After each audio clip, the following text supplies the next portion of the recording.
न बुद्धिवेदं जनयेत् अज्ञानां कर्मसङ्गिनां जोषयेत् सर्वकर्माणि विद्धान्युक्तसमाचरन्।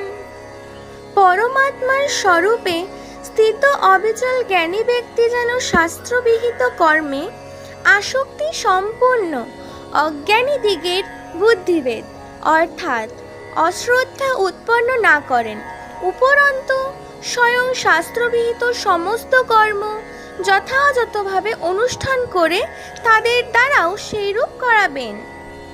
A wise man established in the self should not unsettle the mind of the ignorant attached to action, but should get them to perform all their duties, duly performing his own duties.